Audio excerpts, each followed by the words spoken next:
इस वीडियो के आखिर तक आपको क्लियरली पता लग जाएगा कि आपको 2025 में कहाँ निवेश करना चाहिए और उसी के साथ साथ जो AMFI registered mutual fund distributors है उनके लिए भी एक अच्छी खबर होने वाली है। तो वीडियो को एंड तक जरूर देखें। 2025 में आपको कहाँ निवेश करना है, इसके लिए हम लोग थोड़ा सा पहले हिस्ट्री को देख लेते हैं। तो जो BSE सेंसेक्स है वो 1986 में शुरू हुआ था और तब उसकी जो प्राइस थी वो 100 सेट की गई थी। उसके बाद आज की तारीख में जो BSE सेंसेक्स है वो चल रहा है तकरीबन 80 से 85 हज़ार के आसपास, यानी कि 40 सालों में 800 गुना का रिटर्न वो दे चुका है। यानी कि अगर आपने 1986 में 1000 रुपये निवेश किए होते BSE सेंसेक्स में तो वो आज की तारीख में 8 लाख बन चुके होते। आपको लग रहा हो कि इतना कैसे हो सकता है, इतना रिटर्न कैसे मिल सकता है, 800 गुना तो बहुत ज्यादा हो गया। लेकिन अगर इसको हम लोग ईयरली कंपाउंडिंग के हिसाब से देखें ना तो ये सिर्फ साल का 15 से 16% का रिटर्न ही निकल के आता है। आप लोग कहोगे कि यार इतना हर साल रिटर्न आ कहां से रहा है और मार्केट बढ़ती क्यों है? तो मार्केट की जो मूवमेंट है ना वो निर्भर करती है GDP के ऊपर। जितनी GDP हमारी बढ़ेगी उतनी मार्केट बढ़ेगी। तो अगर आप पिछले 40 से 50 साल का डेटा उठा के देख लोगे तो एवरेज इंडिया की जो GDP है वो 7 से 8% से बढ़ती आ रही है और उसी के साथ साथ उसके ऊपर 7 से 8% का आप इन्फ्लेशन भी पकड़ सकते हो। तो कुल मिला के 15-16% ही बनता है और जो कि मार्केट के अंदर भी रिफ्लेक्ट हुआ है। हो सकता है कि शॉर्ट पीरियड में थोड़ा सा इक्वेशन में आपको गड़बड़ी दिखे, लेकिन लॉन्ग टर्म में हमेशा आपको कोई ना कोई कोरिलेशन दिखेगा। और चाहे आप किसी भी देश का उठा के देख लो, डेटा आपको ऐसा ही मिलेगा। लोग बोलते हैं कि जापान का भी स्टॉक मार्केट है वो कई सालों से बढ़ नहीं रहा, तो उनकी जो नॉमिनल GDP है वो भी तो कई सालों से बढ़ नहीं रही।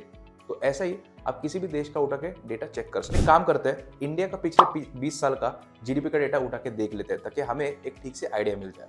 तो 2003 और 4 के बीच में जो इंडिया की GDP थी वो 25 लाख करोड़ की थी और अभी 2023-24 में ये 325 लाख करोड़ की हो चुकी है, यानी कि तकरीबन 13 गुना बढ़ चुकी है पिछले 20 सालों में।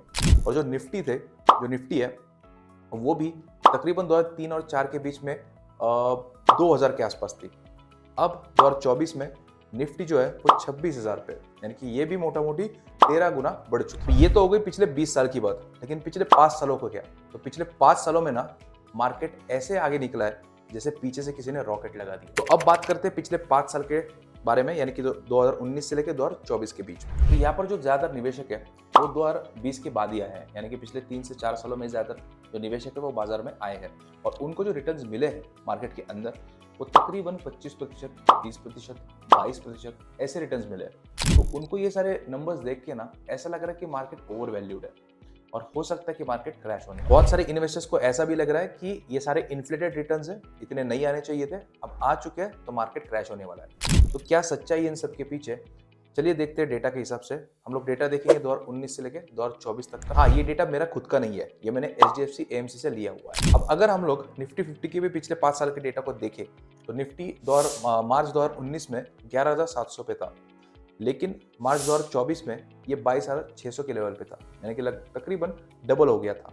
और जो CAGR निकल के आता है वो 14% का निकल के आता है। तो आपको भी लार्ज कैप कैटेगरी में लगभग इतना ही रिटर्न मिला है। इसी समय अगर हम लोग निफ्टी 50 के कंपनीज के प्रॉफिट को देखें तो मार्च 2019 में उनका कंबाइंड प्रॉफिट था सारे कंपनियों का मिला के 3.5 लाख करोड़ और अभी 2024 के अंदर वो था 7.9 लाख करोड़, यानी कि डबल से भी ज्यादा हुआ है। और अगर हम लोग निफ्टी 50 के कंपनीज का CAGR दिखे तो वो 17.5% से ग्रो हुआ है 5 सालों में। ऐसे ही हम लोग अगर निफ्टी 500 कंपनीज का सेम डेटा देखें तो जहां पर निफ्टी 500 17% के CAGR से ग्रो हुआ है, वहीं पर निफ्टी 500 की कंपनियों का प्रॉफिट 22% के CAGR से ग्रो हुआ है पिछले 5 सालों के अंदर। तो यहाँ भी प्रॉफिट में ज्यादा ग्रोथ। यही सेम डेटा अगर हम लोग मिड कैप के लिए देखें तो मिड कैप के अंदर भी जो प्रॉफिट ग्रोथ का CAGR है वो 43% है पिछले 5 सालों के अंदर। और मुझे पता है कि आपके मिड कैप फंड ने भी 43% का CAGR का रिटर्न नहीं दिया। स्मॉल कैप के अंदर जो प्रॉफिट्स है वो भी 27% के CAGR से ग्रो हुए। स्मॉल कैप के अंदर जो प्रॉफिट ग्रोथ है उनका जो परफॉर्मेंस है वो भी रिफ्लेक्ट हुआ है कहीं ना कहीं फंड परफॉर्मेंस में। तो ऐसे में जो मार्केट में बुल रन चल रहा है वो ऐसे ही हवा में नहीं चल रहा। कंपनियां कहीं ना कहीं प्रॉफिट कर रही है, इसीलिए वो रिफ्लेक्ट हो रही है। ये प्रॉफिट्स भी इसीलिए बढ़ रहे हैं कि 2011 से लेकर 2020 तक ना कॉर्पोरेट प्रॉफिट्स इतने नहीं थे, लेकिन बाद में अब ये ग्रोथ इनकी बढ़ रही है तो वो रिफ्लेक्ट हो रही है मार्केट के। वैसे टेक्निकली देखा जाए तो कंपनियां अच्छा कर रही है, उसी का रिफ्लेक्शन मार्केट के ऊपर दिखाई दे रहा है, जो कि अच्छा भी है आप जैसे और मेरे जैसे इन्वेस्टर्स के लिए। लेकिन ये कहानी है सिर्फ मार्च 2024 तक की। अब देखेंगे मार्च 2024 से लेके दिसंबर 2024 तक की। जो निफ्टी मार्च 2024 में जो 22,000 के लेवल पे थी वो सितंबर 2024 में 26,000 तक पहुंच गई थी, लेकिन सितंबर 2024 के बाद हमें निफ्टी में थोड़ी सी गिरावट देखने को मिली, थोड़ा सा करेक्शन देखने को मिला। और अभी जब मैं ये वीडियो शूट कर रहा हूँ उस वक्त निफ्टी 24,500 के लेवल पे, निफ्टी 26,000 से गिर के 23,300 की भी लेवल टच करके आई है। यानी कि 10 से 12% का करेक्शन हमें यहाँ पर देखने को मिला है। और जब भी ऐसा कुछ होता है तो लोगों के दिमाग में ऐसा ही आता है कि ये तो बस शुरुआत है, आगे निफ्टी और भी गिर सकती है और क्या ये बड़ा क्रैश आ सकता है 30 से 40% का। तो ये सब कैसे एनालाइज करेंगे, इसके लिए हम लोग देखेंगे पास्ट डेटा। पिछले 35 सालों में ना मार्केट के अंदर तकरीबन 4 बड़े करेक्शन आए हैं। सबसे पहले आया था 1992 में, उसके बाद 2000 में आया था, फिर 2008 और 2020। तो जो 1992 में मैंने आपको बताया उस वक्त जो करेक्शन आया था उसका डेटा आप स्क्रीन के ऊपर देख सकते हो। पहले साल में 260%, तीसरे साल में 520%, पांचवें साल में 840% और 10 साल में 1870%। कुछ इस तरीके से रिटर्न्स दिए थे मार्केट ने जब 1992 में मार्केट क्रैश हुआ। ऐसे ही जब 2000 में मार्केट गिरा था तो उससे पहले उसने जो रिटर्न्स दिए थे वो भी आप स्क्रीन के ऊपर देख सकते हो। पहले साल दिए थे 75%, 3 सालों में दिए थे लगभग 64%, उसके बाद फिर से 5 साल में 75% और 10 साल का डेटा तो एकदम खतरनाक है 780%। 2008 का भी डेटा आप देख सकते हो, कहानी सेम ही थी।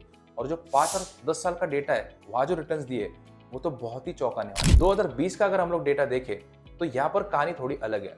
यहाँ पर अगर आप देखोगे तो रिटर्न अच्छे खासे है लेकिन बहुत ही खतरनाक नहीं है। जैसे कि हमने पिछले डेटा में देखा कि 5 सालों और 10 सालों के अगर हम लोग टाइम पीरियड देखें तो मार्केट ने 500% और 1800% तक के रिटर्न दिए। उसके सामने अगर हम लोग 2020 का डेटा कंपेयर करें तो 10 सालों में सिर्फ 156% दिया है, तो वो इतना बड़ा नहीं है। इसीलिए जब 2020 में मार्केट गिरा था उसके बाद 6 से 8 महीनों में मार्केट रिकवर भी कर गया, क्योंकि वो जो मार्केट गिरा था वो किसी एक्सटर्नल फैक्टर की वजह से गिरा था, कोई फंडामेंटली कोई प्रॉब्लम नहीं थी। तो इसी कारण वो मार्केट जल्दी रिकवर भी करेगी। काम करते हैं डेटा की मदद से समझते हैं कि अब क्या होने वाला है, मार्केट क्रैश होने वाली है या नहीं होने वाली है। सेम डेटा की मदद से समझेंगे, ठीक है।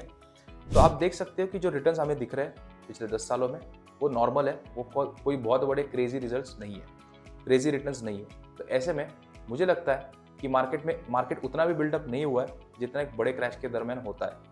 जैसे कि हमने देखा था कि 1800% तक का रिटर्न जब दिया था उसके बाद मार्केट बहुत ज़्यादा गिरा था।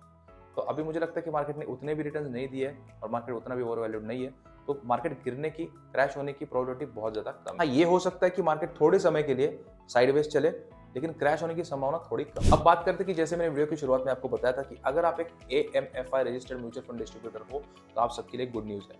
तो बेसिकली हम लोग एक कम्युनिटी रन करते हैं, फाइनेंस कम्युनिटी pkfati.co, जिसके अंदर 25,000 से ज़्यादा मेंबर्स हैं और वहाँ पर म्यूचुअल फंड से जुड़े हुए बहुत सारे डिस्कशंस होते रहते हैं। तो मैं चाहता हूँ कि अगर आप म्यूचुअल फंड डिस्ट्रीब्यूटर हो तो आप उस ग्रुप को ज्वाइन करके अपनी सर्विसेज को बेच सकते हो।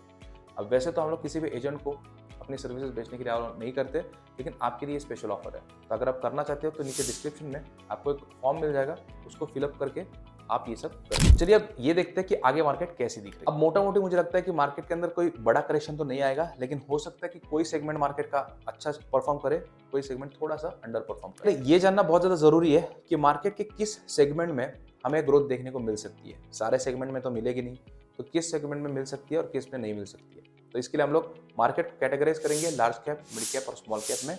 फिर देखेंगे कि कौन से सेगमेंट हमें ग्रोथ दिखाई दे रही है और कौन से में ग्रोथ नहीं दिखी। ये जो आप स्क्रीन के ऊपर देख रहे हो ये निफ्टी 500 कंपनीज का मार्केट कैप का डेटा है। इस डेटा को देख के हमें पता लग रहा है कि 2003 में जो लार्ज कैप का वेटेज है वो था तकरीबन 83% और मिड कैप का था 10% और स्मॉल कैप का था 7%। अब 2009 में भी कहानी कुछ ऐसे ही थी, लेकिन स्मॉल कैप का जो वेटेज है वो 7% से बढ़ के 9% हो गया। लेकिन 2024 में लार्ज कैप का जो वेटेज है वो 83% से गिर के 62% पे आ गया और मिड कैप और स्मॉल कैप दोनों का 19% पे, जबकि कॉर्पोरेट प्रॉफिट्स में जो लार्ज कैप का वेटेज है वो 85% से भी ज्यादा। ऐसे में हमें क्लियर एक अपॉर्चुनिटी लार्ज कैप के अंदर दिखाई दे रही है, लेकिन वहीं पर स्मॉल कैप और मिड कैप में फ्रॉथ दिखाई दे रहा है। सच में स्मॉल कैप में फ्रॉथ है, उसके लिए हमें स्मॉल कैप की परफॉर्मेंस पर थोड़ा सा जूम इन करना है। सबसे पहले हम लोग median EV divided by EBIT का डेटा देख लेते हैं। यानी कि EV का अर्थ होता है एंटरप्राइज वैल्यू और दूसरा EBIT का अर्थ होता है earning before interest and tax. इससे हमें ये पता लगता है कि कंपनी के फाइनेंशियल हेल्थ के बारे में पता लगता है और पोटेंशियल ग्रोथ के बारे में पता लगता है। तो अगर हाई मल्टीपल आता है इसका मतलब कंपनी ओवर वैल्यूड है और लो मल्टीपल आता है इसका मतलब कंपनी अंडर वैल्यूड। तो 2003 में ये 5.5 से शुरू होकर 2008 तक ये 21 तक पहुंच गया था और 2008 में मार्केट 30 से 40% क्रैश हुआ था, जिसमें 70% स्मॉल कैप क्रैश हुआ। फिर से ये नंबर 2009 में 5.4 से बढ़ के 25 तक पहुंच गया। देखते हैं कि स्मॉल कैप ने लार्ज कैप के मुकाबले कैसा परफॉर्म किया है। अगर आप इसको ठीक से देखोगे तो 2007 से 8 के बीच में ये 2.6 के आसपास था। फिर मार्केट क्रैश के बाद ये 1.1 के आसपास आ गया 2009 में। 2010 में ये फिर से 1.85 के आसपास गया और एक लंबे समय के लिए 2010 से लेकर 2016-17 तक काफ़ी समय के लिए इसने अंडर परफॉर्म किया। फिर 2018 के बाद ये फिर से 1.9 के आसपास है और फिर अभी ये लगभग कुछ 2 के आसपास चल रहा है, जो कि फिर से रेड अलर्ट की कैटेगरी। हम लोग इनफ्लोस का भी डेटा देखें तो 3 सालों में 2021 से लेकर 2023 तक स्मॉल कैप का भी जो AUM है वो 3 गुना बढ़ चुका है। 40,000 करोड़ से 1.27 लाख करोड़ पहुंच चुका है। 2024 की हम लोग बात करें तो 1 लाख करोड़ का इन्फ्लो आया है, जिसमें से 26,000 करोड़ का इन्फ्लो आया है स्मॉल कैप कैटेगरी के अंदर, 14,000 करोड़ का आया है मिड कैप कैटेगरी के अंदर और 2,000 करोड़ का लार्ज कैप कैटेगरी के अंदर आउटफ्लो आया है, इनफ्लो नहीं। इनफ्लोस के अनुसार स्मॉल कैप के अंदर काफी हिट है और दरअसल मैंने पहली बार देखा है कि small cap folios large cap से भी ज्यादा हो। तो हमने एंटरप्राइज वैल्यू के हिसाब से देख लिया, स्मॉल कैप की रिलेटिव परफॉर्मेंस वर्सेस निफ्टी की देखी, उसके बाद जो स्मॉल कैप का इन्फ्लो का डेटा है वो भी देख लिया। तो ये सब देख के एक पता लग रहा है कि स्मॉल कैप के अंदर ना थोड़ा चैलेंज है। ये सब देख के पता लग रहा है कि मार्केट के अंदर ना लार्ज कैप में ज्यादा वैल्यू है as compared to small cap and mid cap. लेकिन एक बात यहाँ पर जरूर ध्यान रखना कि ये वीडियो मैंने सिर्फ एजुकेशन पर्पज के लिए बनाया है। तो अगर आप मार्केट में निवेश करने वाले हो तो please consult your advisor before investing. मेरी कोई सलाह नहीं है, मैंने वीडियो सिर्फ एजुकेशन पर्पज के लिए बनाया है। और अगर आप एक SEBI registered mutual fund distributor हो तो नीचे गूगल फॉर्म दिया हुआ है, प्लीज उसको भरिए ताकि आपको अच्छे खासे कस्टमर्स वहां से मिल सके।